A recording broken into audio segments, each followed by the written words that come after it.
Hi there, my name's Sarah and I'm the local food officer at the Coast Shire Council. Today I'd like to welcome you back again to my garden and to week 2 of our homegrown live gardening webinars. This week we're looking at Get Growing, so looking at what to plant now and some hot tips and tricks on how you can grow from seed and from cuttings. This week again I have special guests Ben and James joining me. So without further ado, let's dig in. This week we're looking at Get Growing as a secondary to last week, where we were basically starting out looking at getting beds started and trying to get healthy soil happening early on. In filming today, as we said last week, we are being mindful of COVID-19 and the restrictions and social distancing. So Ben and I will try and keep that in mind when we are filming today. Yeah, cool. Well, thanks for all tuning in. Hopefully you're all sitting home in a nice comfy room, having a cup of tea or coffee. The kids are all set up, or if you haven't got kids, it's nice and quiet. And we're going to spend the next half an hour doing some gardening. We wanted to just start off by sort of talking about last week. You might not have tuned into last week. If you haven't, please jump on afterwards and have a look, because we created a no-dig garden last week. Which was a lot of fun, and we got some good feedback on people that have gone and actually started doing their own gardens and putting some no-dig gardens in. We're located at Sarah's house today again, and we're working with another bed. This bed was, again, another no-dig garden, but it's had time to break down. So if we look at some of the soil, Sarah, lovely. The old manual zoom there. The manual zoom. This bed is primed and ready to plant. So today is all about actually getting in the soil and planting. Although last week we did as well. Yeah. Can I just say as well, in terms of last week, there was some comments and feedback around the no dig or lasagna method we did.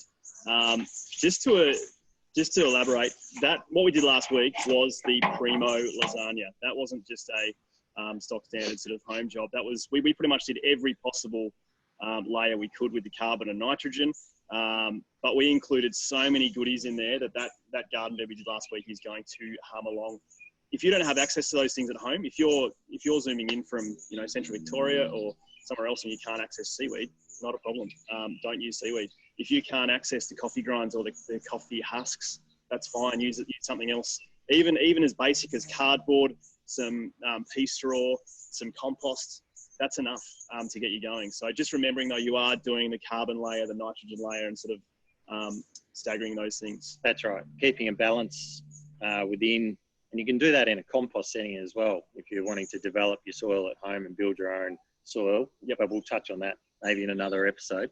But it's about using what's on your property or around that's accessible. So the more diversity you can get into the soil, the more your plants are going to love it. So yeah.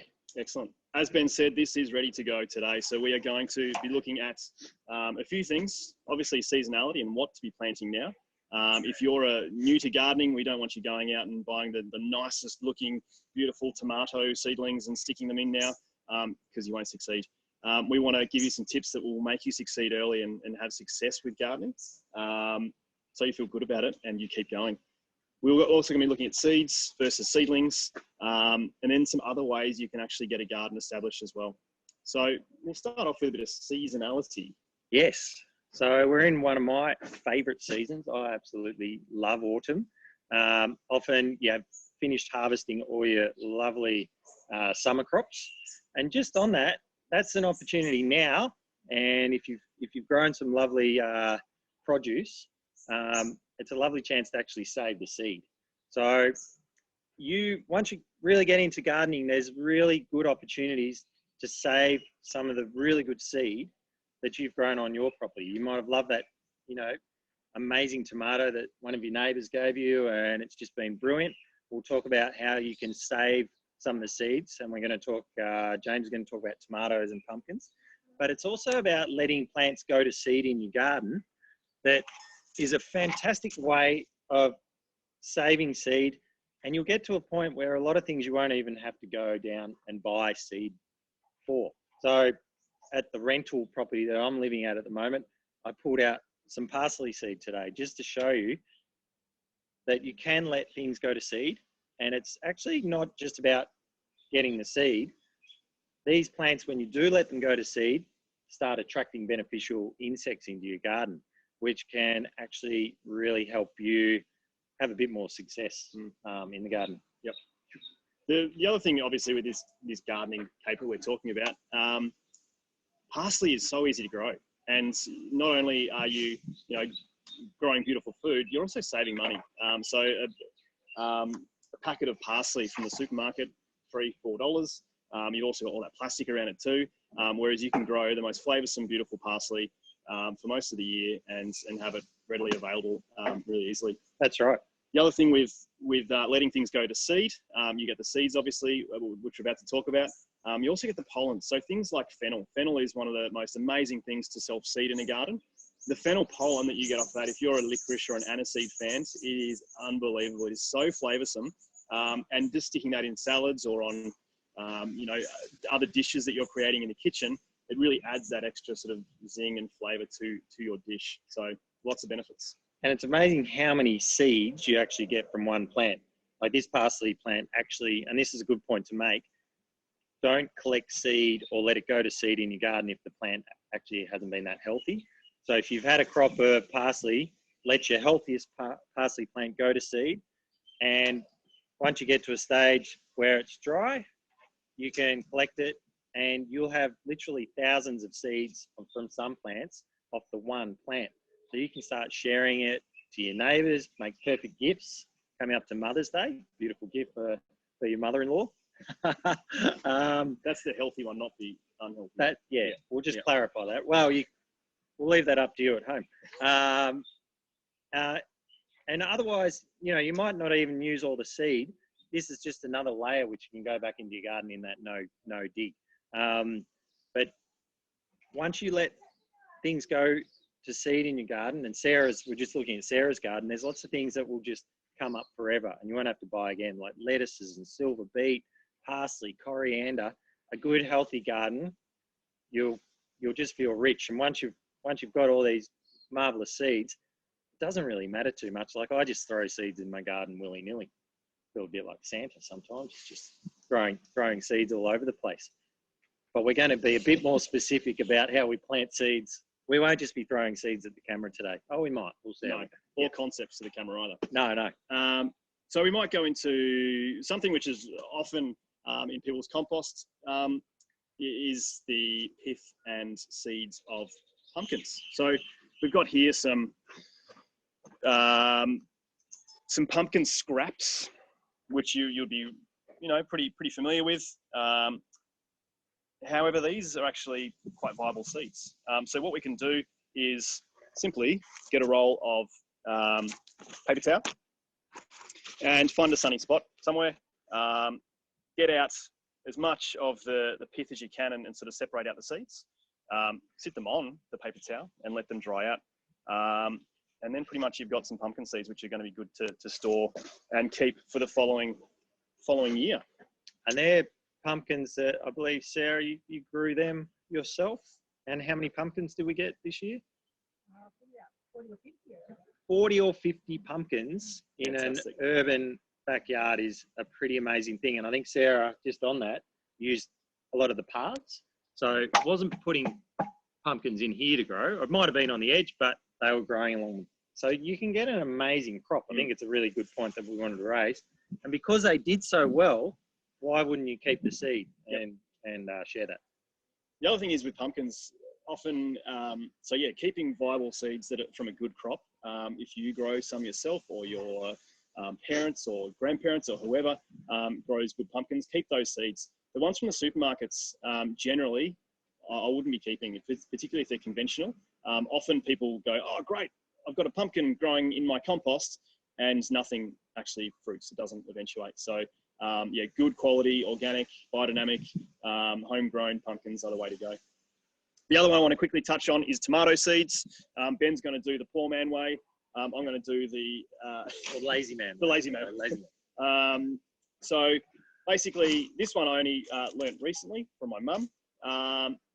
Basically, you squeeze out the pulp, which I will do so. And when we're looking at the tomatoes, I think the traditional Italian way is you pick the ripest, the first tomato from the crop and the best looking one, but the one that ripens first to save the seeds, because that's the best one of it.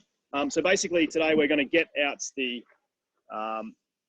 all the seeds and the sort of juices around. We'll squeeze it into a cup, however many we like.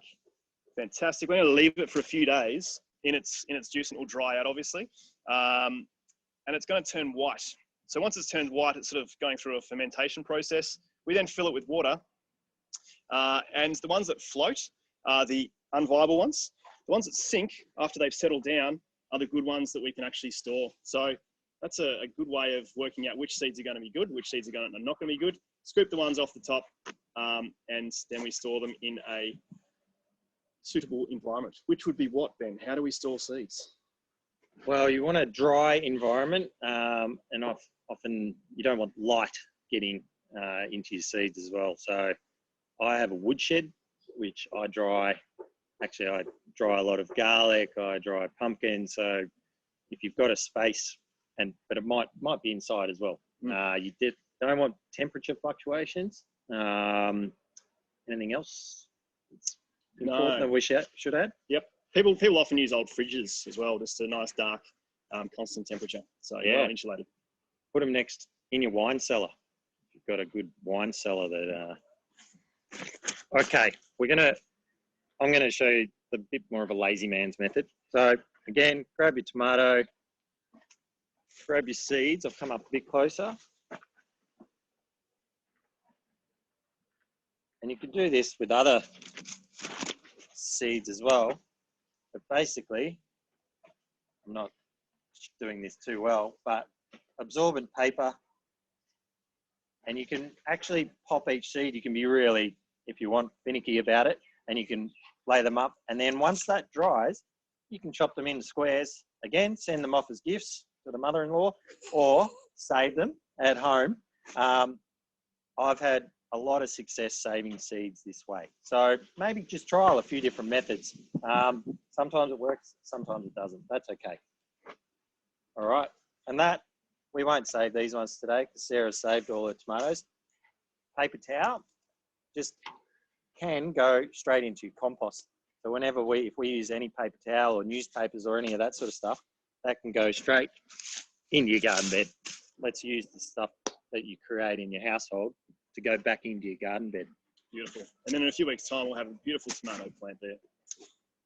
Cool. Exactly. So what are we going to, let's get into what we can plant at this time of year. Obviously, we're on the Surf Coast. We're in Torquay today.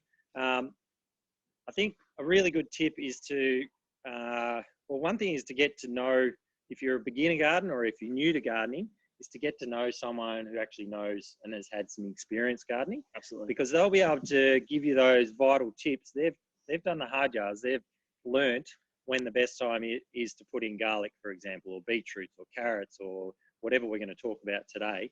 But at the moment, we're in autumn. So James and I are going to give you some tips on what we think you could have some success growing now on the Surf Coast.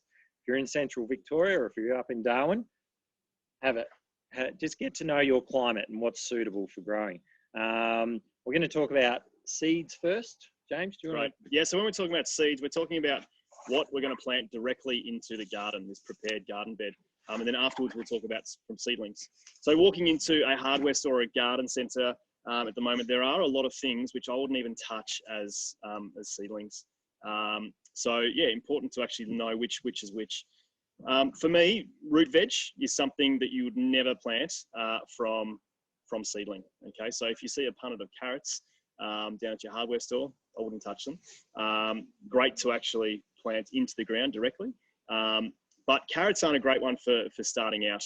They are pretty hard to grow and to get right. A winner for planting at the moment from seed is garlic. Okay, now garlic you can actually use garlic that's shot at home in your fruit bowl or wherever you keep your garlic. So you can access it really easily, and it is really, really easy to grow. So simply crack open the bulb. Perfect. Get out your clove, and we have here the pointy end and the blunt end. The pointy end goes upwards. Correct, Ben? Good. We want to get it in the ground about probably the width of that. So this about there, perfect. And that's going to be the best way to get garlic established. Now, in terms of planting it, we want to have it correctly spaced. So knowing how far to space things is really important. And when you buy from a seed pack, you've got all the information on the back, which we'll touch on in a minute. Garlic, about sort of 7 centimeters, 10 centimeters apart. Yeah, generally. Yep. So, and then in rows as well, you can plant things between the rows. And it's a great way of pest control as well, which we'll talk about next week. We will. We can touch on it today as well, though. Yep. Garlic's brilliant to have sort of, you don't have to look at garden beds like Sarah's got these round ones. She's probably got, 8 here. Don't look at this garden bed as I'm going to put all my garlic in this bed alone. It's a much better approach if you can get more diversity into your garden bed. Having said that, garlic doesn't like competition. So you've just got to sort of, don't get it overwhelmed, but it's an opportunity today that we're going to discuss that we can actually cram in a lot of diversity into this garden, which actually helps you have a bit more success. Because if you plant in monocultures, it can be a bit more problematic. Like cabbage moths, I'm seeing about 20 flying around today.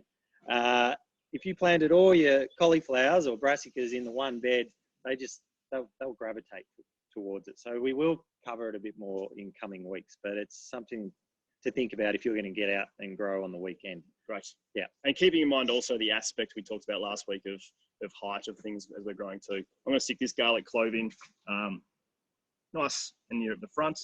Remember, pointy side up. Fantastic. Done. The brilliant crop. It does take a bit of time to grow garlic. That is one thing to keep in mind, though. Yep. You're looking at, say, 9 months until you harvest that. So that one will be good for Christmas. Christmas garlic. Awesome. So I think we do a bit of planting. I feel like growing, James. Great. Do we want to, so just quickly, other things to plant from seed. Oh, yes, sorry. Yep, so the root veg, as I said, beetroot, radish. Radish is a really quick win. It's up in 5 days. You can harvest and eat in 5 weeks. The other good thing about root veg is you can actually pick off the leaves as you go and eat some of the green, which is going to help that root as well get size. Broad beans, which we planted last week, other peas. Yep. What else? Leeks. Yeah, for sure. There's a range of things. I think what it comes back to is finding out what's appropriate for you guys at this time. I think getting some herbs into your garden as well is an important one. So another good one at this time of year is coriander. Yeah. I love coriander. It's a great thing to have. Again, good companion plant as well. So, and coriander seeds, if you can't buy them, it's hard to get seeds at the moment. You can actually go down, same with fennel seeds, go and buy some and just have a go. In the supermarket, yeah. In the supermarket, yeah. Yep. I mean, preferably we want to go out and search some really good seeds, which we'll talk about probably now, that are heirloom, organic, because we want to preserve the diversity of seeds because we are actually losing that a little bit at the moment. So that's where we have hope in you to continue on those heirloom seeds. Right. Did you want to talk about the different seeds? Yeah, why not? So locally, Surf Coast viewers, Benny from Birdland Seeds, look him up. They're organic, certified. He's been growing in this region for quite a number of years. So he's trialled lots of different vegetables, annuals, and he's done the hard work for you. So look those up. I can recommend that. We'll chuck in some radish today. We're going to put radish at the front of the bed. You can plant some now if you like, mate. And with the radishes, a few other seed companies. There's lots of seed companies out there, so you can just jump online and have a look. The Diggers Club, I'm not sure if you can actually order it. The Diggers Club, they got absolutely smashed recently with people buying seeds, which is a great thing. Again, heirloom seeds. So we've got some climbing peas that we're going to grow. So there's plenty of different wonderful seed savers out there. So if you haven't got your own seeds at home, obviously just have a look and see what you can find. So today, what we're going to do, and this is probably, what'd you say, 2 metre square garden, James, roughly? Yeah, 2.3, I'd say. Yeah, 2.37. What we're going to do is discuss how you can grow in small spaces as well. Now, if you've got plenty of room, you've got plenty of water and sunlight, you know, you can be a bit more chilled about what you're going to plant. But if you're smart about where you place things in your garden, you're going to actually have a much more, you'll get more food out of your garden bed. So what we're going to do, it's hard to explain probably on the camera, but the aspect here north is basically over there. So in winter, if I'm to plant where James is standing, James, you pretend you're snow peas. Once he's up and he's quite tall and we grow a trellis there, what's going to happen is the sun's going to hit the snow peas and going to shade out this whole area. So you don't want height on that side of the bed. So what we do want is height on this side of the bed. Hence, we've had to think about this. What's the best? We've got some sugar snap climbing peas. Now that's probably a good segue into learning on how to read your packet of seeds. Sometimes there's quite a bit of information. The key things for me is spacing and the size of your, you know, what seed you're going to plant, what's going to turn into. So here we've got snap climbing peas. They can grow up to 2 meters tall. Now that's pretty tall, especially once they're up here. Sarah, you're going to need a very good trellis. So if we planted that here, suddenly we've got quite a bit of height here, but you're using this vertical height to get a really good crop. And it's shading behind me, which is not going to be an issue. There's some fruit trees here, but they're still going to get enough sun. So it's a good use of space. So here we've got generally about 15 centimetres apart. I'm just going to do one strip here. Now this packet here has got a lot of seeds. So again, you don't need to use all the seeds. Make sure you close it off and store them well, and you can use them. And there'll be an expiry date usually on when you should use your seeds. Even if they've expired, often they'll still take, won't they, James? It's not, don't just throw them out. Throw them in the garden, see what happens. Yeah, perhaps not sort of past, 15, 20 years. Like, well, you never know though, do you? I'd chuck them in. All right, I'm just going to do the seed bomb approach. The seed bomb, exactly. So this soil is just delicious, rich chocolate, Sarah. You've nailed it. And it rained last night. That's another good tip, actually, is when you're looking to plant, if you know it's going to rain and you can get some seeds in, that's a great start for your seeds. So I'm just going to really use, if I've got a system where I'm putting some posts here and a trellis, I'll just put the seed slightly out. I know it's a bit hard to see on the camera, roughly 15 centimetres. To be honest, I'm a little bit lazy when it comes to this. While Ben is planting that as well, I've just done a row of beetroot just behind the radishes. There's no reason why you can't plant, things like radishes and beetroot together. Now we are also fortunate enough today to have garden mic, so where we're getting all the sounds of us planting potentially. I know we didn't have it last week for the mulching, but yes, we've got our 2 root veg at the front. We've got our beautiful sugar snap pea, was it? Yep. At the back, excellent. We're also going to plant some sugar snap peas from seedling as well, if you've managed to be organised like Sarah has this year and get some in the ground. Do you want to just pass them over and I'll just love to explain? So Sarah was organised, and here's some we prepared earlier. We need a cooking show, don't we? As well. If one good point that we want to make is if you can get your seeds up, and especially as we're coming into winter, it's getting cooler. So you want to get things in a little bit earlier. Like just your timing's important. We won't go into it too much, but these are ready to go. So we might, have we got enough room? Sarah won't mind if we just, so there's some that you might actually purchase from a good nursery, and you just split them, and you'll notice that's the root system there. They're already well and truly on their way. But equally, you can chuck in a seed. So we'll chuck that one just in there now. Give them a water, and they're really up and about and ready to go. So speaking of which, we will give all this a water now. Yeah, we might move on to seedlings without watering the mic. And obviously, as Ben said, with the rain last night, the ground is nice and moist already, which is a great start. So we're creating layers in this garden. James has popped in plants that are not going to grow that tall. You know, your radish isn't going to get that tall. Garlic's not going to get that tall. Whereas our snow peas were 2 meters tall. Still got this area in the middle here. We've got some broccoli, again, that Sarah's prepared for us. Now here I've got 5 plants. Now if I put all those 5 broccoli in, from experience, I know that this bed will be too crowded out. So we might just choose a couple there. And James has got some kale. Kale. As Ben said, this time of year, and at the moment, this season has been one of the worst I've ever seen. Cabbage moth are ripe. So even on these beautiful little seedlings, which Sarah has nursed from seed, I can see cabbage moth eggs. So getting them off from the start and then covering them up when they're in the ground is really key. We are doing a whole section on pests next week and prevention methods. So tune in for that one.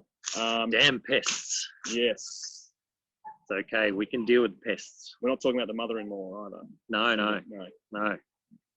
Sorry if my mother-in-law's tuned in. Okay. I'm going to plant a broccoli there. That's going to fill up this space. Now, this is, when you're a beginner, it's hard to know. Don't get too worried about it, but just try and do a little bit of measurement where you think, once you put this in and hopefully it takes off and grows beautifully, that's going to fill up this area. My snow peas are up here, and it's layered. So, do you mulch over your seeds? This time of year, I don't do a heavy mulching of pea straw because I think it can actually attract a few more, speaking of pests, more pests. Whereas in summer, when it's hotter and you're getting a lot more heat, obviously hitting your dirt, you don't want your soil to be exposed as much. I'll tend to mulch a little bit heavier. But if I was to mulch like that, obviously it's too much. Your seedling's going to have a bit of strife actually getting up through there. Whereas asparagus actually can handle that sort of mulching. So it just, again, depends on the plant. But a light mulching is good because this is just going to slowly compost into your garden bed. So I'd encourage having some on your garden. The other thing is when you're planting, we talked about this last week, how coffee grounds are a wonderful resource. Now, when I'm planting, and you can put coffee grounds as a really light layer over the snow peas here, it's not going to hurt your garden. I throw coffee grounds all over my garden. I just sort of literally throw it around, spread it around.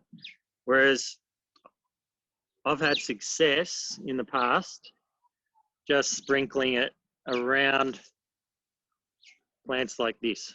Just as a barrier, you can use crushed eggshells, and you can also get a yogurt container instead of throwing it in the rubbish.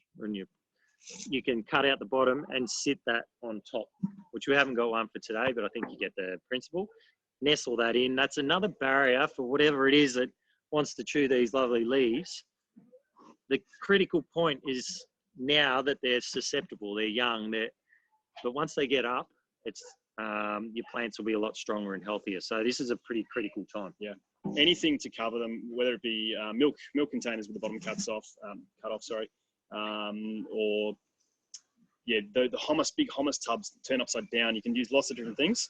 I was at a community garden in Barwon Heads where a lady chopped off the bottom of glass, actually, like wine bottles. Yeah, okay. And placed them over, and that actually creates a bit of warmth as well. Perfect. You don't leave it on there the whole time. Yeah.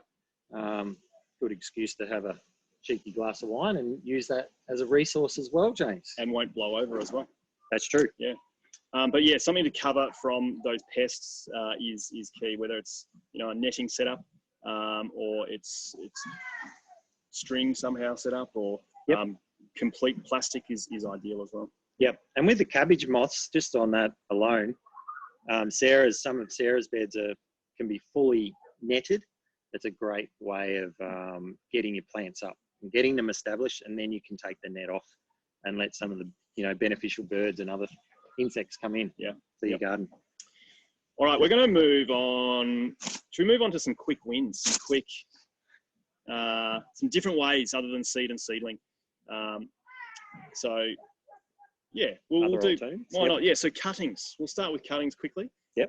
We'll start with rosemary. Rosemary is one. If you have a rosemary bush or your neighbours have a rosemary bush, you walk around the block doing your daily exercise routine, you can really easily strike rosemary from cuttings. Okay, and the best way to do that is with a pair of secateurs.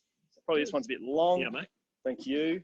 Cheers. Social, sorry. So generally, I reckon about 7 centimetres is good, and 5 to 7 centimetres. Sorry, microphone. Then we basically just peel off the leaves, and you want to be sort of quite particular that you're not breaking the stem at all, and you end up with a little head of rosemary, which looks like so. Okay. Simply, what we do then is we get some potting mix, like Sarah has done here previously, and we poke them in up to the leaves, and we put in a nice warm environment. We water and we watch grow. So they'll take root, and then we have 1, 2, 3, 4, 5, 6 plants of rosemary that we can put in a hedge or wherever we like. That's right. And I think Sarah had a good tip. We were talking about this as we were having a cuppa beforehand, that you can dip those in a little bit of honey, which I hadn't heard of that tip. So again, there's speaking to other gardeners and working out what's worked for them. In my garden at home, often I've just put the rosemary literally straight in the garden. You don't even need secateurs. You can be quite, it's a free resource. If you've got it through your garden, strip it. You can be really quite, and literally whack it in the ground. Hope you can see that. I've struck so many hedges doing this, and you can also strike, a lot of other plants this way. It's a really cheap way of doing it. And again, you can give them away as gifts. The mother-in-law is just getting a lot of gifts out of this this process, isn't she? Mother's Day in a few weeks' time. Exactly. So, yep. So that's a really good tip. Again, using this bed as an example, if I was to put the rosemary straight in the middle here, rosemary can get quite large. It might not be the best spot.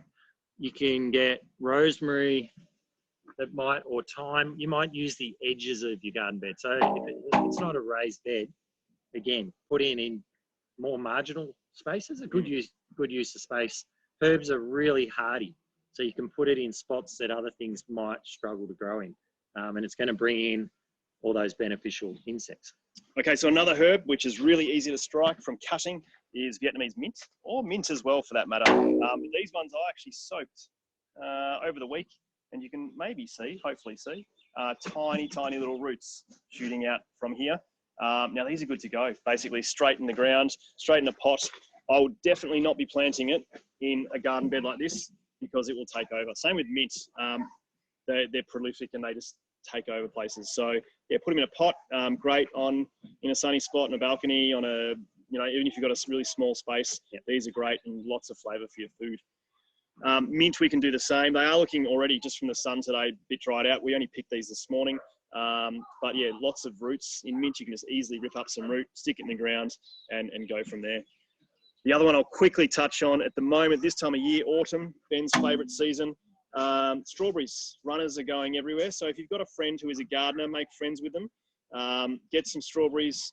It's really easy because the runners run along the grounds. They shoot out tiny little crowns and the roots start growing very quickly from there. So we can actually soak that in water over a couple of days. We get some quite long bearded sort of roots, stick it in some good quality potting mix, and we've got our own strawberries. And strawberries are quite expensive to buy too. So saving money and having a really quick win with your garden.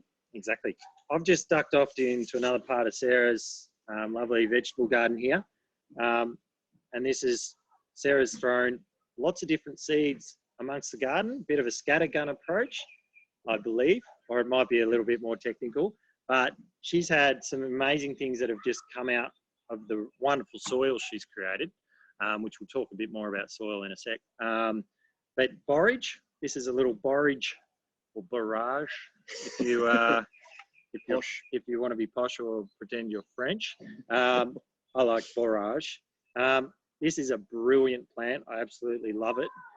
But it can get quite large, and you can have a little bit too much of a good thing, can't you, James? So if I was to put that again in this environment, it's going to sort of it could take up like half this bed, especially with the amazing soil that's in here. So often in my garden at home, I'll lift plants and put them in strategic places where I might not be growing my broccoli or my snow peas, and often they can make really lovely hedges underneath fruit trees. We've got fruit trees behind here. That might be a really good spot to put more herbs, borage, these sorts of plants. And I just went over to that bed and there's probably about 100 borage. So Sarah, you might have to thin out a couple, which I'm sure you know. But again, like once you've got the seed, someone gave me borage 10 years ago, and I just give it away constantly. So it's great. You just don't have to go out and buy a lot of these things. So get to know people who are growing, and so much will come up. I noticed that there's rocket coming up everywhere. Calendulas are brewing in your garden. So it's not just about things that, we tend to focus on what we really want to eat, which is fine. But if you can get things in that are flowering, that's going to make your garden a lot more diverse and healthier. The other thing with borage, you can actually eat the flowers. The flowers are beautiful, got this cucumber flavour, amazing if you love your fish and sashimi. So you can actually eat the flowers, but also the root systems is great for bringing up nutrients from deep down. So yeah, they are a very beneficial plant. We'll probably talk more about them for companion planting next week. We've got a cabbage moth landing on my bit of kale right now. And calendula too, also we'll talk about more next week, but you can actually eat them as well with the flowers, the petals. The more diversity is what we'll bang on about a lot, won't we, James? Absolutely. And soil. Soil, we bang on a lot about healthy soil because that is the key to a good garden. I guess we are sort of getting close to the end. The thing we want to emphasize is this is for beginners, okay? So don't feel like you have to retain everything that we've talked about today. You will fail as a gardener. I've failed so many times and still doing so. I'm still learning, and gardening is a lifelong journey. As Ben said before, make friends with good gardeners. That's why I'm here with Ben, to learn from him. But no, it is an ever learning process. So don't worry about killing a plant. From killing that plant, you'll probably learn something and become a better gardener for it. Yep. And one thing that we've sort of covered, but all of these plants in this garden bed are going to have such a better chance because it's a diverse, what's underneath the ground is super diverse. And that's because we've done that layering process, and you can refer to last week's episode if you missed that. These guys, they're feeding off what's under the ground. So I really encourage new gardeners to get your soil right. And it's not going to happen overnight, but it will happen. Couldn't help myself, sorry. So yeah, soil. Yep, as I said last week, healthy soil, healthy people, and healthy people. Yeah. Well, I hope you enjoyed today's episode and learnt a few hot tips and tricks to get growing in your garden. Next week we'll be focusing on pests and diseases. So until then, I'll see you later.